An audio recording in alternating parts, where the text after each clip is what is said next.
Welcome back, everybody. Well, Neil Sedaka said it, breaking up is hard to do. I wonder if he's cashing in on that line still to this day.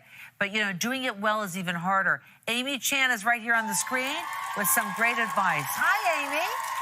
Hello. It's so good to see you again.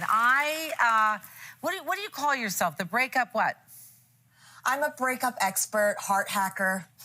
Heart hacker. So you share your own experiences and stories from other women in Breakup Boot Camp, the science of rewiring your heart. So let's talk about this book, and congratulations on it. What do we need to know about this book? Yeah, so I started the book because I actually had a breakup boot camp retreat where women come to transform their healing. And this book has all the tools backed in science to help moving forward from your ex in a healthy way. And there can be good breakups, but before we get into the right way to break up, what is the running thread with most people when they talk about breakups? What is the running... Yeah, I find that a lot of people get really caught up in trying to get closure from their ex, when really it's not closure they're looking for, it's relief from the pain. And it's really hard to get relief from the pain from the person who hurt you. Okay, very good. So is there a right way to break up, Amy? There is. So, look, if you're the one doing the breaking up, you've had time to process, but the person who you're breaking up with hasn't, and they're likely going to be in shock. So you want to do it in person. You want to be as compassionate and kind as you can, but you don't want to be ambiguous. You don't want to leave the door open and give them false hope. I would also say, don't go in with a laundry list of all the reasons why they aren't the right person or why they're flawed. And it might take time for them to process what has just happened. And so depending on the length of the relationship, you might want to open it up and say, hey, we can have a follow-up conversation and you can ask more questions or get more clarity then. Wow, everybody would like a follow-up when especially you're the one that's being broken up with, right? It's like, what, and then being the person that has this news given to you when you're not expecting it, you're going back in time, and then you get mad at yourself, I think, Amy, because you go, hey, there was a red flag here, a red flag here, a red flag here. And so there's a lot of regret, I would guess, too. Even though the breakup is happening, but the fact that you weren't in control of it, there's a lot of regret. Yeah, and that turning in the self-blame and the shame, and that can make the emotions get bigger and bigger and bigger. Yeah, for sure. So let's get over the breakup do's and don'ts. How to get over a breakup do's and don'ts.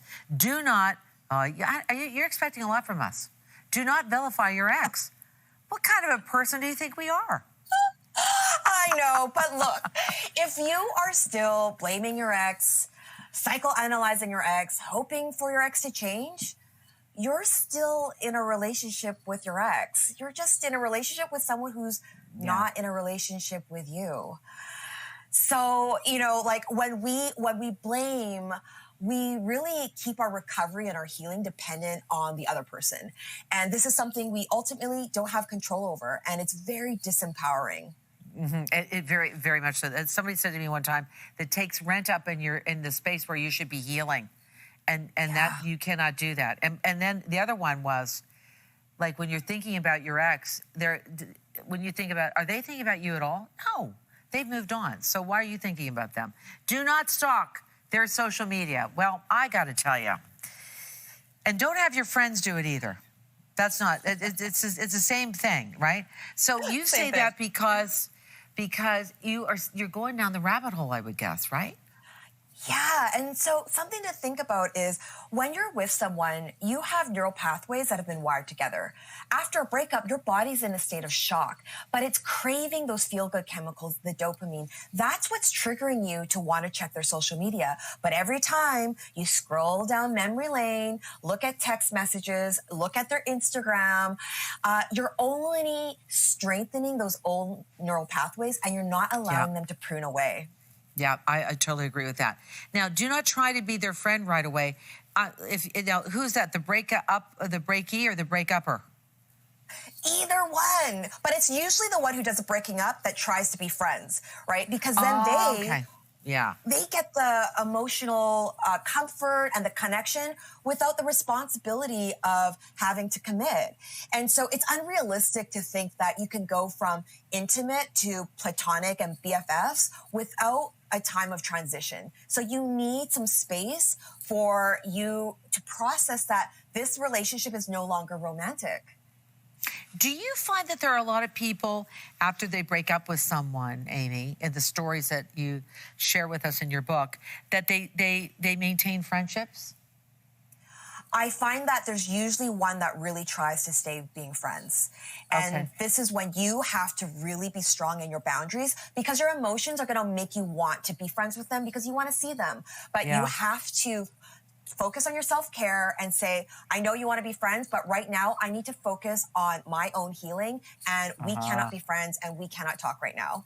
Okay, that's fair. You're setting up the boundaries. I like that. Cut off contact, try chunking. What is that? Chunking. Yeah, so look, so if I was to tell you, don't talk to your ex forever, it makes it a very hard, overwhelming goal. So chunking means split it up into 30 days of no contact, because that's a little bit more achievable. After 30 days, assess how you are and see if you can go for another 30 days. Okay, that's fair enough. And the pie exercise, let's talk about this. We have a pie chart. I love pie charts. Talk to me about this. So this exercise puts into perspective how much time, energy, headspace was devoted to your relationship. Yeah. And so if you draw a circle and you divide it into slices, right? You see the first one right here. How much of that slice was devoted to the relationship? Right. Sometimes I see it 60, 70, 80%. And so if you think about it, after a breakup, you have to fill up this slice of pie with activities, community, things that light you up. Otherwise, you're going to fill up that slice with thoughts about your ex.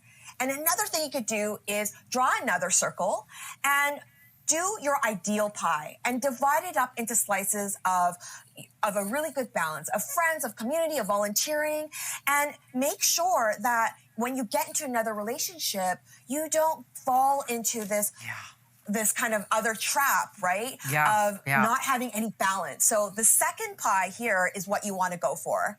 Yeah, I got you. And that's the thing is when you start dating again, one of the things we've talked about on the radio show that I do here in Toronto is don't talk about an ex when you're dating somebody else, because that tells that person that you're not quite ready yet, which is very, very true. Eventually that's going to come up, but not on the first or second date. And the other thing, Amy, and this is really important because, you know, if you're not, you have to be prepared and take care and be kind to yourself for this withdrawal. It can be so painful. So can you expand on that a little bit? Yeah, and so they've actually done studies where they scan the brains of people who are newly separated, and what they found was the part of the brain lit up as a drug user fiending for their next fix. You're literally in withdrawal. So you're having withdrawal symptoms and your body is in a state of shock. And so it's normal to Mr. X. It's normal to have these feelings. But when you find this kind of intense, I want to contact them again, remember that it takes on average 20 to 30 minutes for those intense feelings to peak and then subside. So find healthy ways of how you can distract yourself. Go call a friend, go for a jog, do anything but contact your ex. Right, be proactive, fill in that time. And then create an empowering fantasy. Create an empowering fantasy. All right, so you're ruminating in your thoughts. What do we do? Yeah, when you're ruminating and you're thinking about how you could fix a relationship or you have hope for it to change, you're not rooted in reality, and it's a very disempowering fantasy. And so you need to redirect your energy, which is going towards thoughts of your ex or this fantasy future, because that energy is actually passion that's misguided. And find something else that can be an empowering fantasy.